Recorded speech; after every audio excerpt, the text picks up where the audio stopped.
So first, we're going to start with a problem, and I'm just going to introduce the problem, and then I'm going to let you think about it. While you're thinking about it, what we'll do is I'll explain what's going on while you're thinking about it. Okay, so in this position, black has just played e5 to e4, and we're going to say white has three choices, and your job is to figure out which of these choices is the best. First, and then I'll talk about it. Knight g5, all right. Knight h2, knight d2. And what we're going to do is we have the power now, this amazing power, to launch a poll, my friends. So we are going to launch a poll now. And, geez, am I going to be able to do it? We're going to see. No, I can't. I don't know. I can't get to the meeting controls now. Hold on. Apps. No, that's not the apps. Polls. All right, polls, please. All right, here we go. Launch. All right, so it works. It works. It doesn't let me vote, though. It's unfair. That's fine. Now, I suggest do not immediately vote. Take some time. We're gonna have a moment to think about this. All right? Okay, so first, while you're thinking, I want to explain what we're doing today.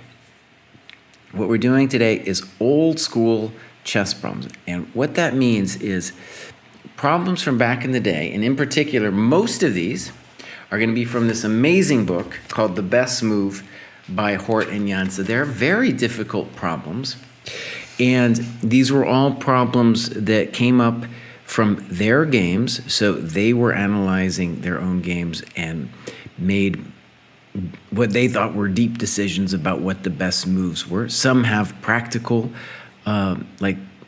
practical considerations. Some of them, many of them, do not simply win. They have a practical evaluation at the end of a position. And one of the things I love about it is that if you do a lot of the modern problems, they're all going to be computer generated in the sense that they are going to be checked by a computer, and you're only going to allow problems that have one super clear answer.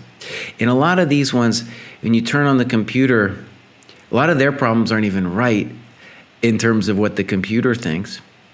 And there's often more than one right answer. Now you could say to yourself, Kraai, what are we doing then? What's the point? What's the point if there's more than one right answer? Well, the point is that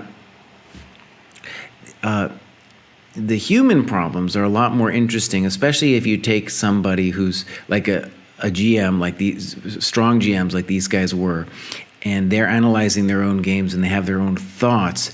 And because once you turn on the computer, your thoughts are going to get kind of clouded and you're going to be kind of confused.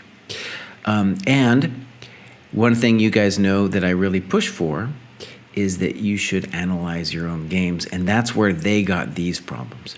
A similar book is Perfect Your Chess by Volokitin and Grabinski. I kind of like this one even better, though Volokitin and Grabinski, I've said forever that that's one of the best tactics books around.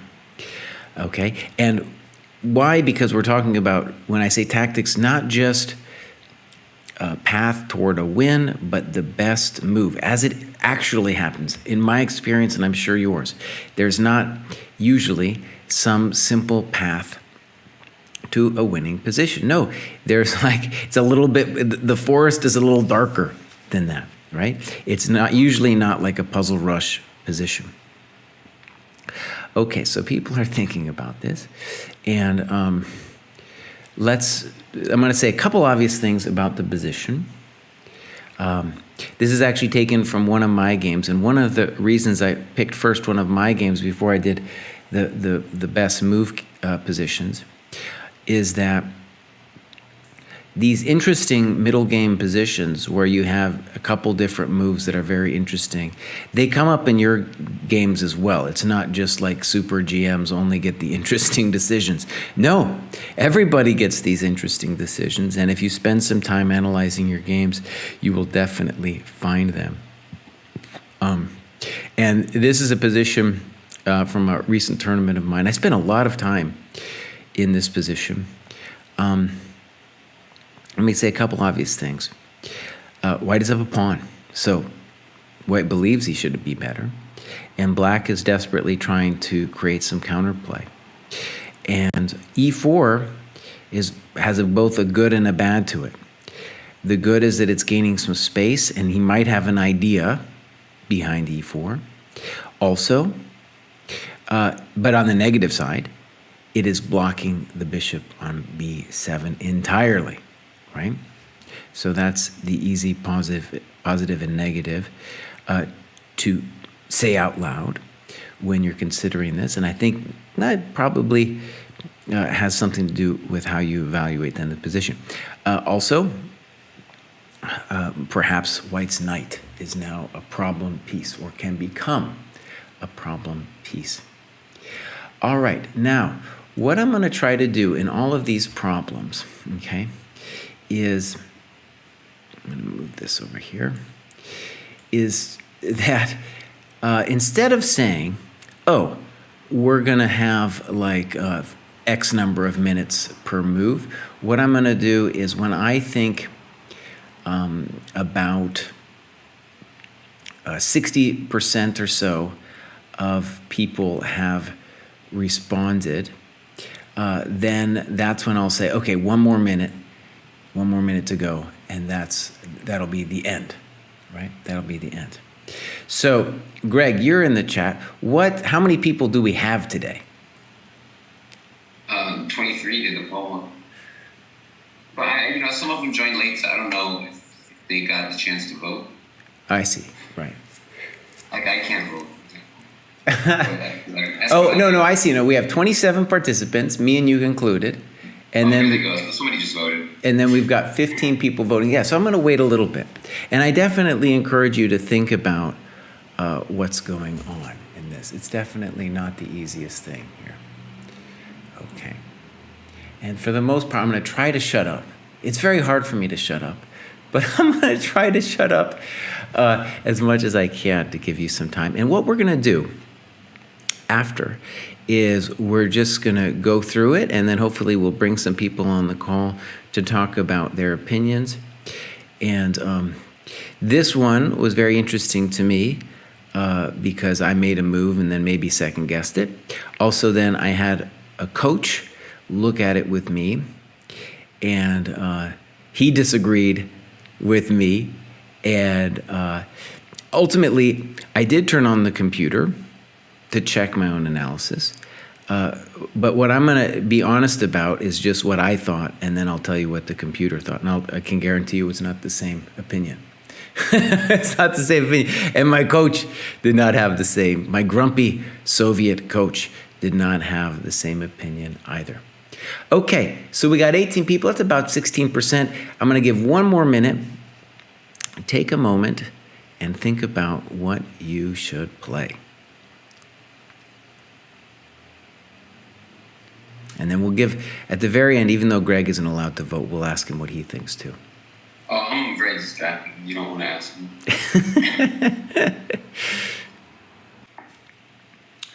Okay, good. So I'm going to end this poll, and then people can see what everybody else said. There it is. And Greg, why don't you go first? What did you like best and why? Kind of changed my mind. Okay. Oh, knight h2. Knight h2, okay. Why do you like knight h2? Well, I mean, I feel like black's plan is to go knight d7 to e5, and then like we put a rook in d1 and go bishop e5. Do that, but I don't know if it's like good. That's just what I was thinking. I don't know. Okay. Knight g5 okay too. Knight gets stuck after like rook e7. I can't figure out if that's good or not. Uh-huh. That's my extensive analysis. Okay. In terms of, positionally, or was there any reasons to, what guided this decision to knight h2? Oh, just to react to knight d7 to e5, some fashion. Okay, cool. Other options just to go knight g4 after knight e5. All right. Now, let's see if we can bring anybody in who would like a chance to talk. Austin. All right, let's bring in Austin here. I got so many windows open. It's amazing. This one, by the way, and the other problems, what I'm going to do is this is very difficult. This is very difficult.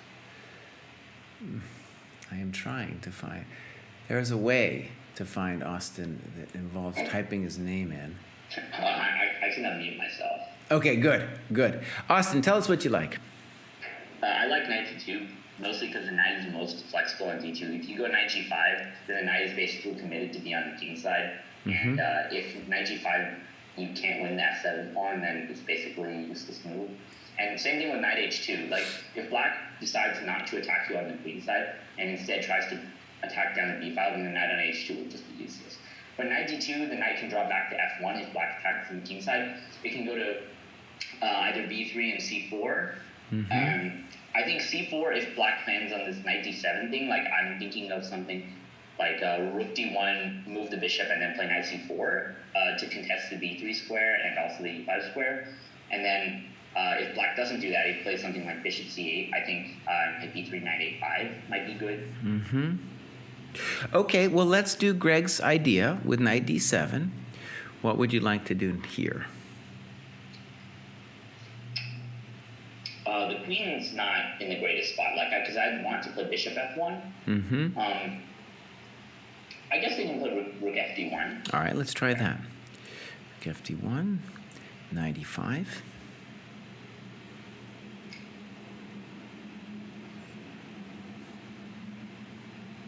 How about knight b3? b3, right? Just let him take the bishop. Okay, let's say queen c7.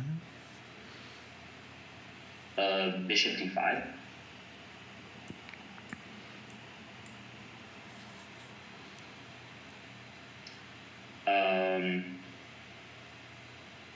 Take on b7. Okay.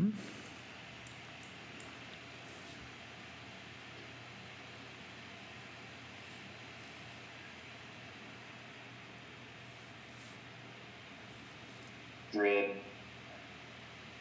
b1. But your knight's hanging. Oh, wait. Yeah, I was gonna say something to the off. So black's doing great here, right? I think, I'd have to play something bad like rook a3. No, I think I messed something up. Okay. I think probably bishop d5 wasn't good. I should just keep that bishop on c4. Now, let me just say, Austin, you are not the first person to go down that road. And it happened so quickly, right? It's like, wait a second. Wait a second. Knight d2 was a natural move. What happened there? And then all of a sudden, knight d7. And then knight e5's coming. And then the weird thing is then that the pawn on e4, it's a magic piece, magic pawn, because you can never take the knight on d3 because you'll unleash the bishop. Yeah. Okay, good. Anybody else would like to have a shot at this thing? Okay, Rio, go ahead. Unmute yourself. So I would play knight g5. Forcing rook e7 basically. Okay, let's go knight g5. And then now I play h4. Of course my knight h5. And if he chases me, I go knight h3. Next one is knight f1. And then I got my knight to a better spot compared to d2. Okay. It also controls d3 square. It seems like we're fine, but not much.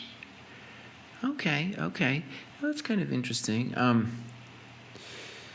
It might be possible to play chess that way.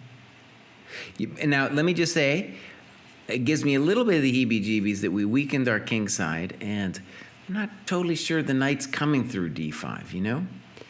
But I think I see what you're saying. Okay, good. Good. Anybody else like to have a say here? All right, Sefer, what do you got? So I hit knight d2, and I don't think it's right anymore. Okay. But I like knight h2. I don't know, like Austin said, like it restricts your knight on the king side, but I don't think that's really the case. Because first of all, maybe a future plan would be to play knight g4 and annoy their knight. And if that provokes them to play h5, I'm going to play rook d1 and knight f1. Okay, let's try knight h2, and let's do Greg's plan, knight d7. Knight g4. But don't you just have to go back now? Oh yeah. What about I wouldn't start with knight g4. Right. Not immediately. Knight g4 Okay. then. So what, maybe rook fd1 or something? Maybe, yeah. All right, knight e5. It's a bit annoying. It doesn't really prevent it then. Maybe bishop d5? Can I ask? So what about knight g4 here after knight e5? It's kind of like settled on. Yeah, it's a thought. I guess the first question would be, what about knight d3? Oh, you can just do that. It's annoying. Yeah, I don't. Never mind. I don't like it. Okay, anybody else? Anybody else have a thought about what black should do? Or, excuse me, white should do?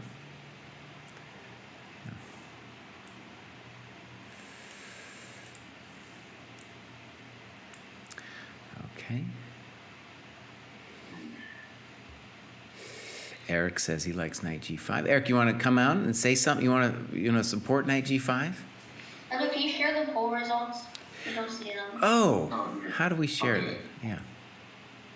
I thought I did share it, but Just press the button that says share. I did though. I pressed that button. I can hit stop sharing, but I can't. I've already shared it. I just pressed it a minute ago. A Okay. second ago. All right. Good. One of my favorite comments is knight h2 is just hypocritical. Do you hear that, Shahada? You hear that, buddy? You're hypocritical. I don't know.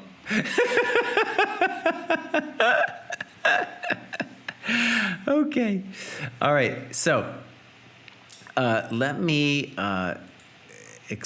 just give you my own take after having studied this thing. And so let me tell you also the different opinions. And what I mean by that is I studied this at length, as I do all my games, and I came to my own decision about what I thought I should have played here. And then also, I'll tell you what my coach said, also without the computer. And then I'll tell you what the computer said. All right?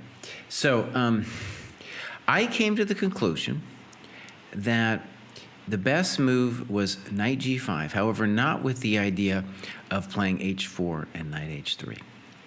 I thought the key variation was knight g5, rook e7, rook fd1, and now there's a variety of ways in which this can happen, but basically h6 is going to happen.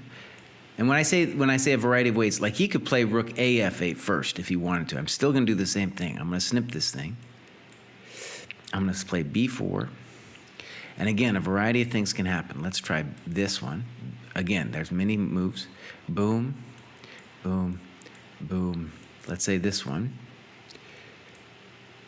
Bishop takes, and now you can take with a rook or the queen. If he takes with the queen, there's rook a7 is kind of annoying. And on rook f7, we have this. Now, there are many different ways in which this can go down. But I looked at this for a long time, and I decided that this was basically the correct way to play. And I decided in my notebook, I said plus minus slash plus, slash clear advantage, right? So in computer speak, that would be like 1.5, like right on the edge between winning and clear advantage. And positionally, the key idea to drive me to knight g5, which I did not play in the game, is that the advantage of e4 is that it's going to make my knight uncomfortable. The disadvantage, of course, is that the bishop on b7 really gets throttled. Unless he gets time to play knight d7, e5. We saw in those variations, like, oh my God, the knight lands on d3, or maybe even f3, the bishop on b7 turns into an animal. So what knight g5 does is I'm going to give up the 2 pieces for the rook and pawn. And then I'm going to claim, hey, I'm going to have better king, and the bishop's dead, and I will retain the initiative. In particular, I'm going to have time to do b4, b5, which I think is critical for white in his business. And we could look forever at variations, but like, to my mind, like this position here, let's start with this one, in fact. This is kind of forced, something like this. The queen could take on f7, but something like this is forced. And, you know, I showed this to my coach, the grumpy Russian GM. He said, no. He said, no. This is not what you do, Mr. Kraai. This is not what you play. And I was kind of downhearted and saddened. But let me just share his practical wisdom here, in that for him, it's too involved in the position, and it's felt unnecessary to him to change the dynamic of the position when essentially I'm up a pawn. So like, why do I need to go so crazy? Now, on the other hand, I think, you know, we can argue that maybe in a practical game you'd have to have some real nuts to go for this kind of thing. But by going over your games, right, it's like, oh, well, now we're getting a real sense of when this kind of thing might work. In particular, do I retain the initiative? But still, I was really interested that he didn't like it. Okay, so then what happened? I turned on the computer, and in this position, I think there's various ways we can get to this one, b4. It was saying not 1.5. It was saying not 1. It was saying 2.7. And I was like, 2.7? 2.7? And so that was very interesting to me. You know, so the computer definitely has something to add, but I would have never put it that high just because I don't feel that amazingly certain in my judgment about the position. One of the key points I want to add about this kind of dynamic, which I'm sure you've all gotten at some point, is this. The rook, for the 2 pieces, you can put on a gradient and say, the longer the game goes on, the more pieces that are traded, the stronger the rook's going to get in relationship to the 2 pieces. At the beginning of the game, where the rooks are pretty worthless, and I know you guys have all seen opening variations like this, the 2 pieces are just way too strong. Just forget about it. The rook doesn't have a chance. But now, in a position, for example, like this, or for example, like this, where both of the rooks are going to be very strong, and again, the bishop on b7's cut, and I'm really going to be able to control all of these great squares on the d file in particular. You know, the rooks are amazing. And I was going to add one more little nugget. In general, I am looking, white is, to exchange one rook because my rooks are duplicating their function. And you know, so I want to get rid of his one rook and keep one of mine. Okay, so I hope that was interesting. And we're now going to move on to example number 2, and we're going to launch another poll. All right, so I'm going to get rid of this one, and this is number 2. And the question is very simple. After knight f7, so that you're basically forced to play knight f7, but the question is, are you winning? Is it equal? Or are you worse after knight takes f7? Okay, so first, while you guys are doing that, I need to launch another poll. All right, so, oh, Greg. Oh, Greg, where's my power? Where's my power to launch the poll? Poles. I can't do it. It's too hard. Greg, are you there? He might have left. Wait, there it is. Poles. Thank you. Number 2. And then we're going to launch this baby. Launch. Okay. So better equal worse. That's the way we framed it. I said winning equal worse, but better equal worse. Let's go. And while we're doing this, I'm going to share a quick little funny story. There's a thing called priming, okay? And it's commonly known in psychological circles. And the idea is very fascinating. If you make somebody, let's say, memorize a phone number, and that phone number has a bunch of high digits, like 8, 9, 7, 6, just a random bunch of numbers, but they're high numbers. And then you ask them to answer a question, how many countries are there in Africa? They're going to pick a higher number than people who were primed with memorizing a lower set of numbers. It's a fascinating question. Now, why do I tell it? Because since the other answer was knight g5, sacking on f7, I'm trying to suggest that maybe knight takes f7 isn't correct. Just don't automatically do it just because it was correct in the last one. That's all I'm trying to tell you. Okay, so there we go. I think you're seeing this. Yeah, okay. Good, and again, like last time, I'm going to wait until about 60% of people have answered. And then I'm going to give about a minute to go. And this one, I have not checked with the computer, and I think I'm just going to check with the cheap chess.com engine at the end of this, just to see what it actually is. One of the great things about these old school problems that I'm going to try to sell you guys on is that when you do a problem book or one of these problems online, they've generally been checked by an engine, and it's kind of like a clear-cut thing, and you're just kind of wrong. Unless a lot of, okay, let's make an exception for a lot of the dumb Puzzle Rush ones where there's multiple solutions and it tells you it's wrong. That's what I'm talking about. I'm just saying, like, sometimes in these problems, the answer is so hard that, you can argue with the book.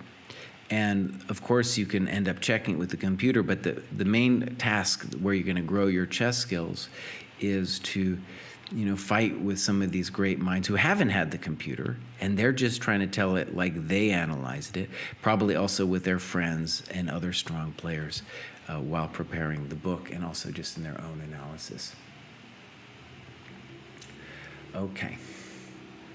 So Greg's heading out, but I think we've kind of figured out now how this polling situation works. Our friends at MIT and Harvard have given us the green light, and I think we're able to do it now. Okay, so all right, I'm gonna give 1 more minute from here, and then we'll call it on this one. So again, the question is knight takes f7. After knight takes f7, is white better, equal, or worse? And everybody's kind of been primed to think it's correct because the last time it was correct. And again, you want to look for variations. You don't want to just be willy-nilly like guessing about just a couple moves. You want to try to go as deep as possible.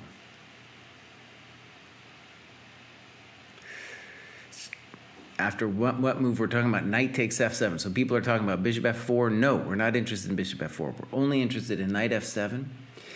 And that move is what we're talking about. Is white better, equal, or worse after knight takes f7?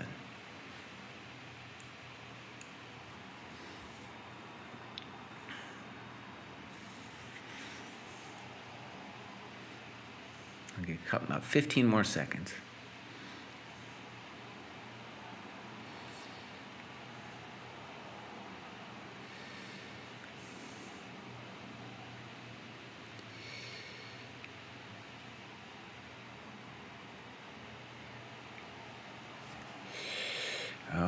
Okay.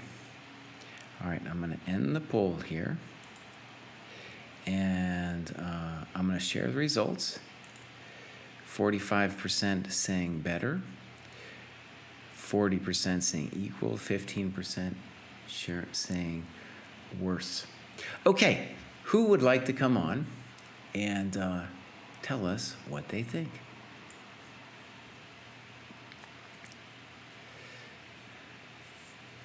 Who has an opinion on this position?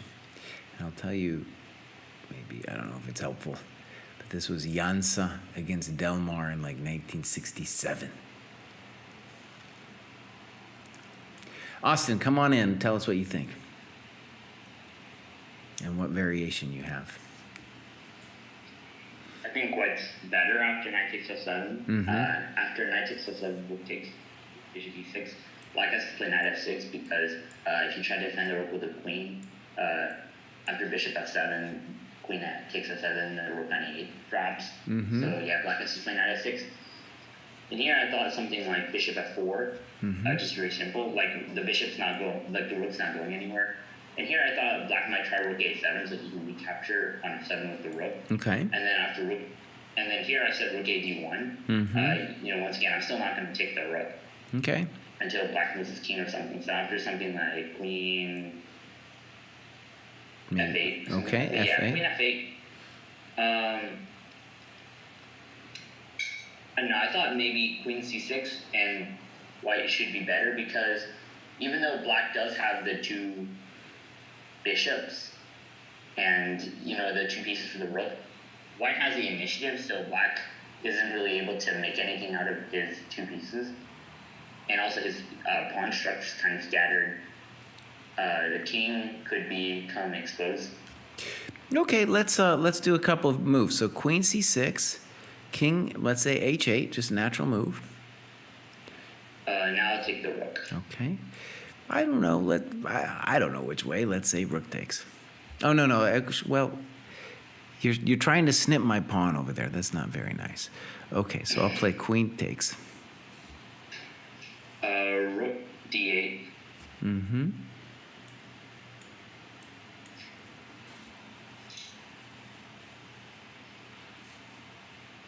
Is something bad going to happen if I take the pawn on a4? I'm just seeing that f2 square, and it seems like it's at least a real question mark. You know what? I think I'm okay after queen takes a4 because the queen defends the bishop, so I'll take the pawn. So now I have 3 pawns and a rook for the 2 pieces, which is a huge material advantage. Okay, let's say knight. What's going to happen here? There's a queen e4 check. Okay, here. Oh, queen e4 is a good move. Okay, good. Let's. All right, good. So we're gonna say this. Your intention is bishop f4, and by the way, you made me do rook a7. I didn't do it. You made me do it. I didn't do it. I'm just teasing you. Queen f8. Well, that doesn't actually, defend the rook anymore because the queen's still. I know. I'm just gonna maybe play rook e8 or something next move. That's all I'm doing. Actually, hold on. Can I do bishop h6 now? Because your queen's not defending the knight either. You know what, Austin? You might have just answered an important question in the position, though. Look. Let's go back. What could you do here? I can't take the pawn immediately, can I? Because your queen's defending the knight. Oh, let's play it out. Boom. Boom. And then what? Oh, I have rook d1, and the queen can't keep everything together. Very good. Right? Okay, so here's the deal, guys. You can only claim that knight f7 is better if you see this position. Right? The other positions aren't so clear, but this one is a little bit more tasty. Right? A little bit more tasty. And I don't think black, the bummer for the bad news for black is I don't think he really take on h6, and he's got to do something like, let's say this one, and then something like bishop e3, and we now have the 3 pawns. right?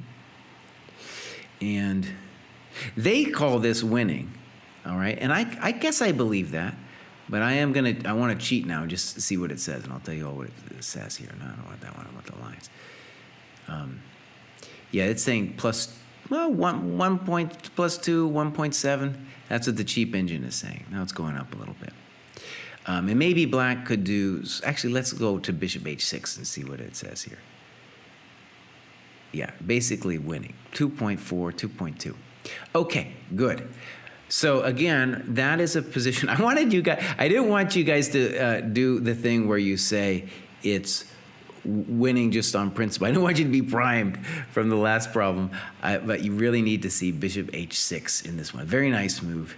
GH, rook ad1, and as Austin said, you cannot keep it together. Okay, very good. Let me stop the sharing. I got taken over here. And we are now going to move to problem number 3. All right, now pay attention. This is not simply which is the best move here. The question is going to be, after e5, DE, knight e4, is white better, equal, or worse? And I think I can just relaunch this thing. Let me just see this here. Oh, shoot. Darn it. Oh. Let me try it again. Equal, better, winning. Okay, fine. Launch. Launch, my friends, launch. Okay, equal, better, winning. Again, I want people not to give me what they think is the best move in this position. I want them to evaluate e5, DE, knight e4. And some foolhardy peasants out there have already clicked on their vote. No, no, no, slow it down. It's going to take a moment. I don't care if you're Magnus Carlsen. This one will take a moment. Give it a second.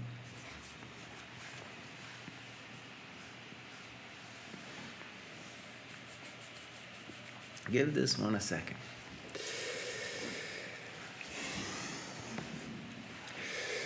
Maybe the people at MIT can just create a bunch of ones that say equal, better, or winning, you know.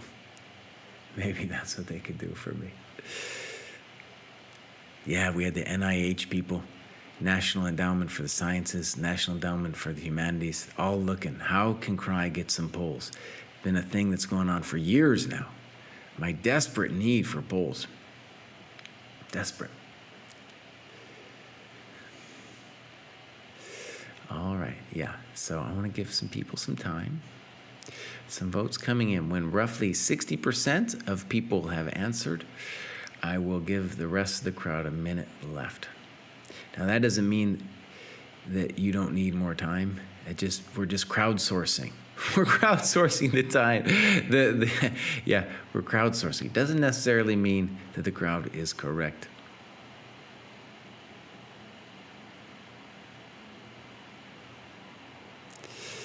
And this one, I have to say, this poll that people at MIT, they didn't let me relaunch the last poll, which I would have preferred black is better and then equal, or white is better, but they didn't let me. I couldn't relaunch. At least as far as I could tell, I couldn't relaunch. In any case, equal, better, winning is good enough for me at the moment.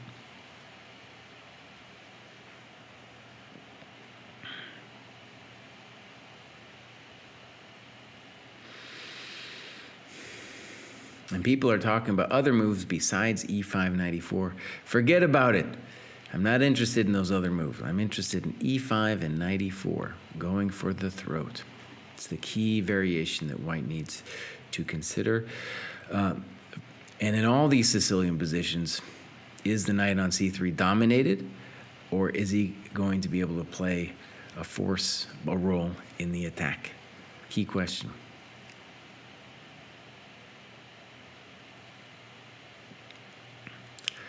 All right. Here we go. I'm glad people are taking a little bit more of a moment. More of a moment here.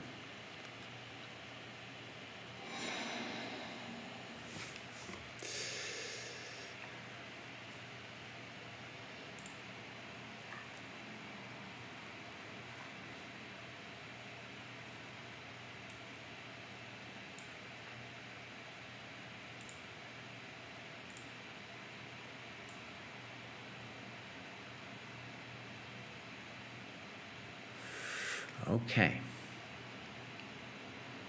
Good. Good. People are thinking about it. Again, E5, DE, knight E4.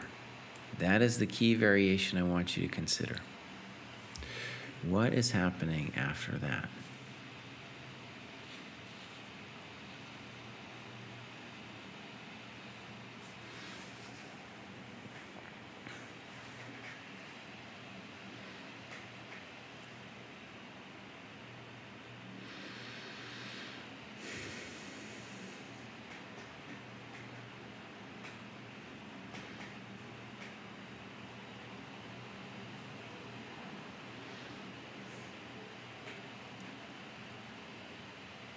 Okay, good. We're going to do 1 minute left, and then we'll talk about it.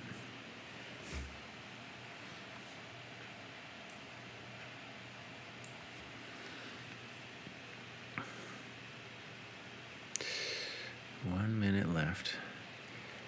Submit your answers now.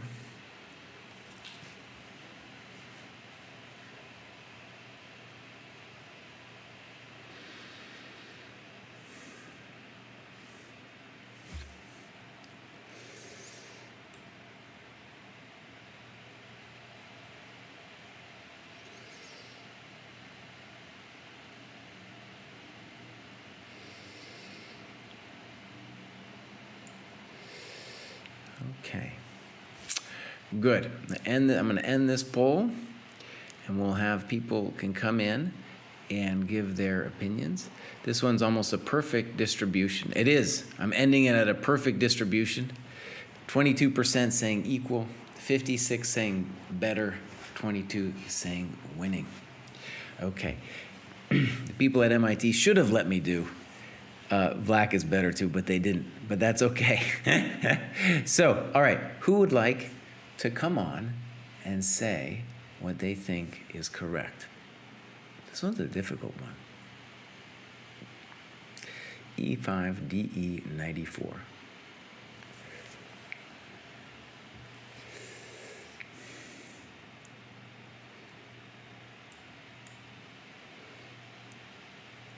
Zephyr, come on in and tell us what you think, buddy. So, I thought that after E5, D594, I think this is just slightly better for White. Okay. Because I don't think he can take because of Queen H5. Okay. Looks busted. After, for example, like Rook D8, and then there's Knight takes F6. So it's kind of like hard to find a good move for Black. So what are you saying? That is he White winning? White's better because they can like play slow improving moves. Wait, but hold on, Zephyr. Hold on. This is not slow improvement. White's playing Knight takes F6, Queen H5, mate. There's nothing slow about it. There's nothing slow about it, Zephyr. It's coming. Yes.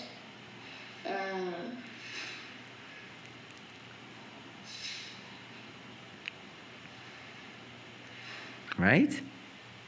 Yes. After Knight takes F6, maybe there's an idea of like Rook takes F6 and Rook takes G6. Okay. Okay. Maybe Bishop D7, Knight takes F6, Rook takes F6, Queen H5, and then you take on G6, but that does not look... Okay. Yeah, that looks defendable. Okay.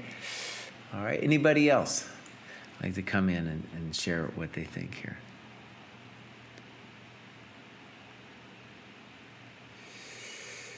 Yeah, anybody else?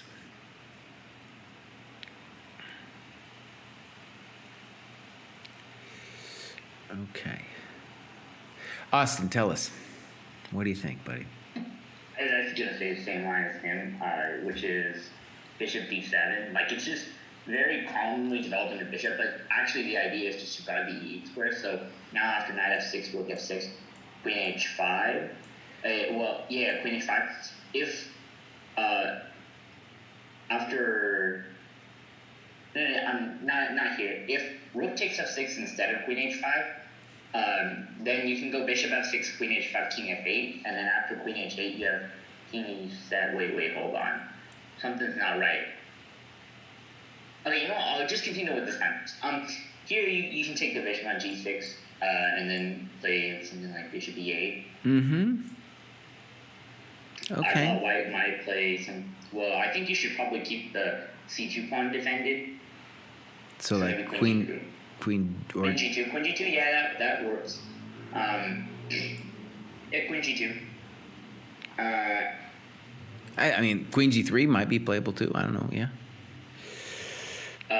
And then I thought maybe you could just take on g2 and hope to draw the endgame, because you do have a pass pawn. I mean, it's not a great pawn, but you also have the bishop pair, and white hasn't managed to trade a pair of the rooks. So you may be able to just defend down in exchange with your extra pawn, and maybe counting on the fact that you have the two bishops and white can't easily trade a pair of rooks. Mm-hmm. So what do you think? Clearly worse? Yeah, well, it's clearly worse, but he's not losing yet. Okay. Okay, good. All right, anybody else? Any other thoughts here? So we're going to go back to, I guess we could put this position on the board.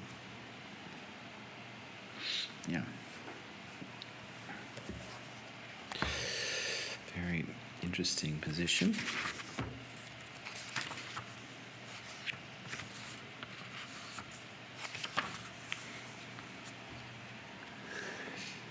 Okay, I'll tell you one of the interesting things about this, and you guys can tell me if I'm wrong. We'll check it with the computer too. So these guys are much stronger than me, even though this is a long time ago. But the line that they give, they say it's equal. I have a different path to equality. Their path to equality is pretty whack. So, first of all, knight e4. Now, if queen h5, like a lot of people were saying, then I go snip, snop, knight f6, gotta take the thing, and there's no mate. There's no mate. Goodbye, buddy. I'm running. I'm out of here. Thank you for playing. Black wins. So, then, because of that, on knight e4, you gotta go snip, and then queen h5. And then here, there's truly a miracle defense with bishop c5, right?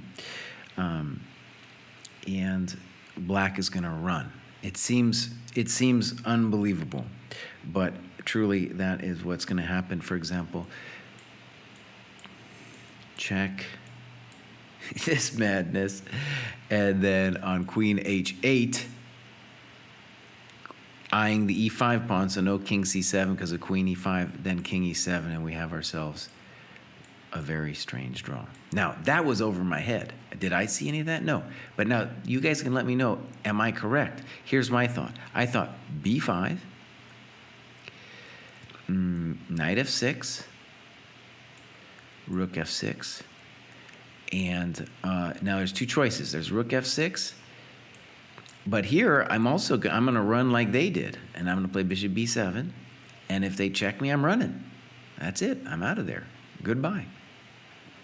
And obviously, white has his own problems. And then, if queen h5, of course, now I want to do you guys' idea, and the best that I could come up with for white here was to make a draw like that, you know? Otherwise, I think he's just made it. So now we're going to ask the computer. We'll ask the computer.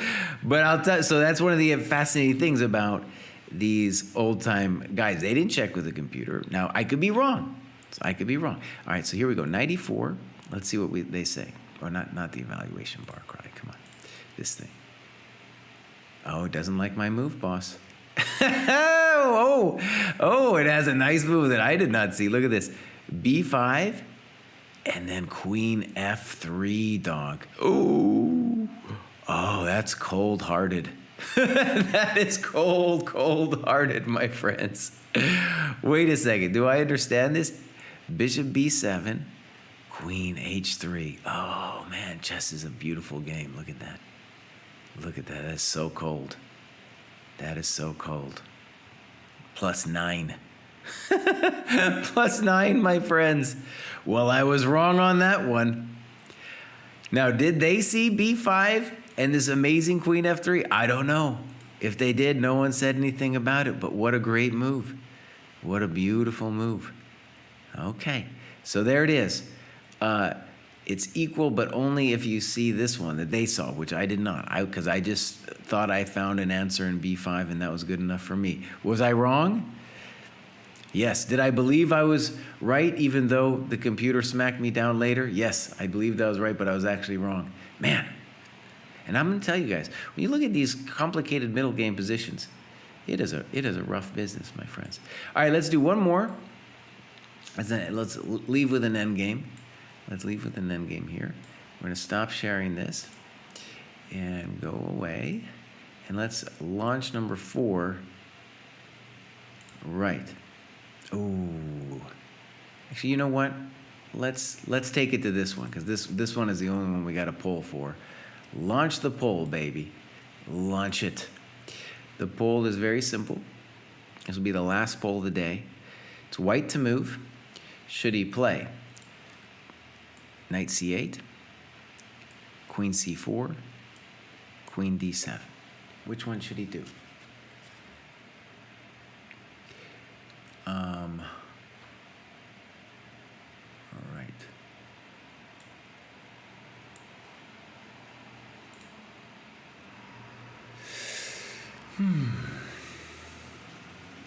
Knight c8, queen c4, queen d7. Definitely give it a thought. Try to realize what black's intentions are.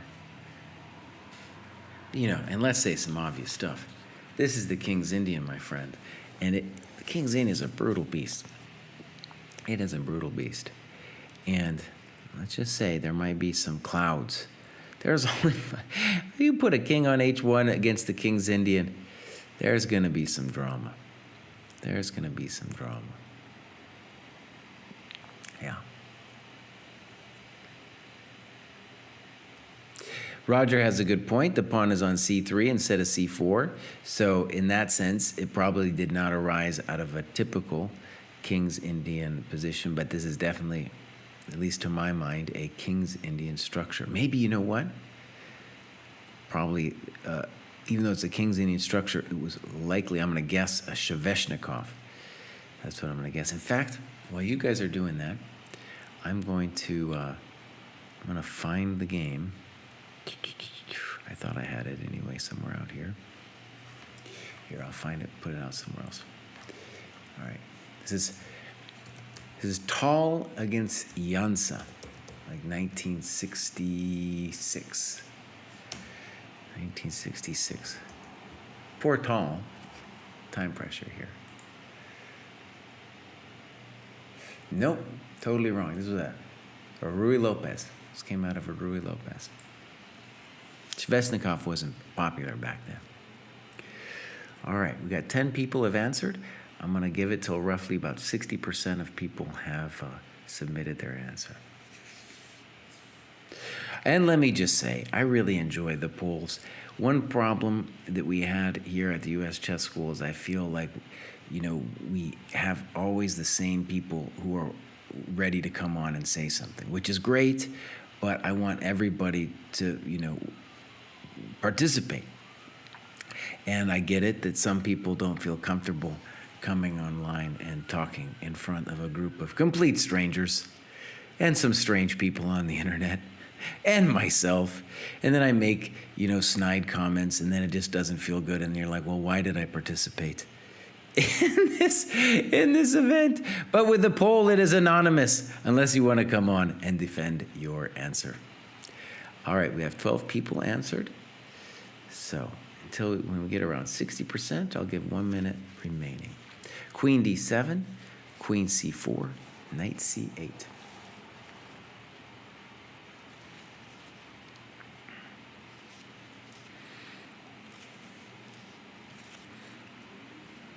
Yeah. And let me just say, in all these King's Indian structures, usually my experience is dire time pressure. Just dire time pressure, because people are really going to have to tank as to, black has to make sure he or she is mating, and white has to make sure they aren't mated. So there's going to be a lot of calculation before we even got to this position. Yeah. Okay. 1 minute left, my friends, and then we're going to call it. This will be the final one of the day. I kind of enjoyed this, so I might do more positions with poles in my next U.S. chess school. And let's just say the middle game is an amazing place to live in. There's a lot going on. There's a lot going on in the middle game.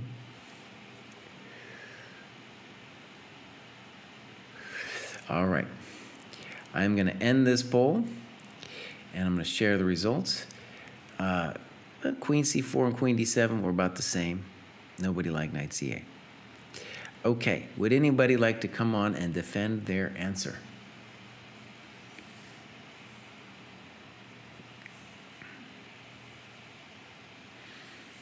Anybody like to come on and defend their answer? Evan, what do you got, buddy? What do you got for us?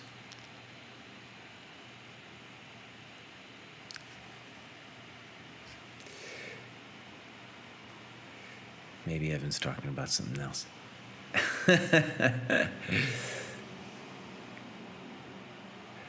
Okay.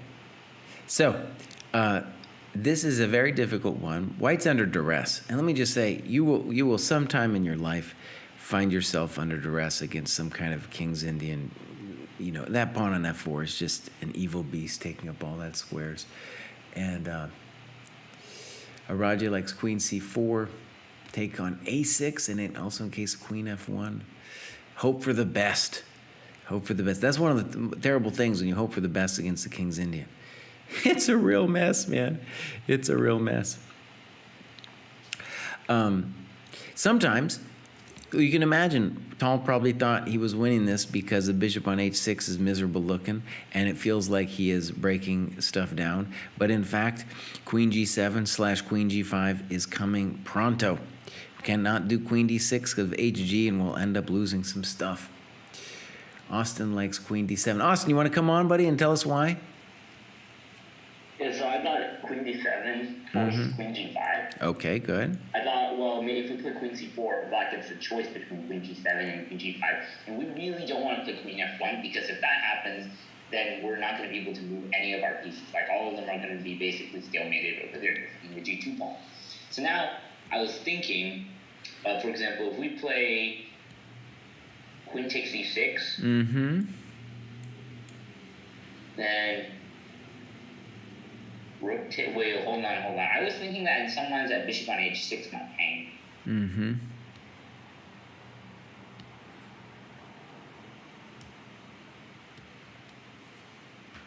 I thought rook g2 in the, but it is quite working out. I mean, unless we sack the queen to the bishop, like rook g2, queen h6, and then rook g2, but I don't think that's good. Okay. Well, Aryan has an idea. Let's bring him in. Aryan, what do you got for us, man? Let's go back to this position. No, like go back to that position. It was in that. Oh, back to this one? Okay. Yeah, so how about rook g2, queen g8? Let's check it out. Boom, boom, boom. Okay, so king g8 is out. Got to play queen takes. And then I assume you want rook takes. Yeah. And I don't know where to put the queen. Let's just put it on b3 for half a second. I mean, like, I'm not saying white is better, but it shouldn't be as bad as it was earlier. What do you want to do here in this position? d5. Very good. Okay. Well, all right, take a look at this position. What do you think? Is white going to hold this thing? I'd say maybe, Okay. but probably not.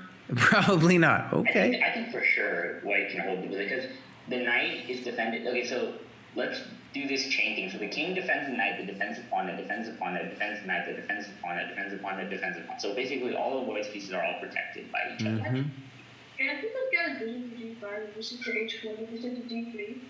No, but black has to watch out for knight f6 stuff, right? Doesn't he? Because knight f6, there's an Arabian mate. Yeah, but he gets his queen back, and then he plays something like bishop, like let's say he moves a bishop to 7, and then he goes back to d8, and then he plays bishop h6, and bishop h5, and bishop h4, bishop d3. Wait. How is White Black getting the bishop to h4 again? He's got to go from d8, but he can't get to d8 unless he steps in one of the squares that the rook or knight is attacking. No, he goes to h6, then g5. He has to go to g7 now because he invaded. Wait, Black can't play bishop g5. The rook's controlled. G7, and then. But the bishop's not moving from g7. Then he will move to d8 for guarding h6, and then he will go to g5. But the queen can't move either. Okay, you guys, good. It's a good debate. It's a good, honest debate you guys are having. And I think the point is that when you're here, that variation that Aryan found, absolutely. It's the only one. Now, does it draw? I think probably. But would I be 100% certain in a game? No. No way. No way. But the thing is, there's no other hope. There's no other hope. On queen c4, terrible h4 things are going to happen to you. Terrible, terrible h4 things. And just the roll is going to continue. It's just going to continue. And knight c8 is actually what Tal played in Time Pressure, but it's pretty brutal. It's pretty brutal, you know, where you're going to get, the poor knight c8, man. The poor knight c8. Where queen g5, he tried knight d6, threatening knight f7. Look at that. Bam! Oh, game over. Game over. So that one ended pretty quickly thereafter. So queen c4's, knight d8's, I guess, or excuse me, knight c8's the worst. Queen c4 is a little bit better than that, but queen d7 with the intention, you got to see, of taking on e8, creating this fortress-like position that Aryan saw here. Very interesting. And then the more you look at it, you're like, oh, this is an interesting position because this is an example of what something like a fortress can look like. Okay, thank you very much, everybody. I had a good time. I'm going to try to do something similar to this in the future. And all right, till next time. Bye-bye.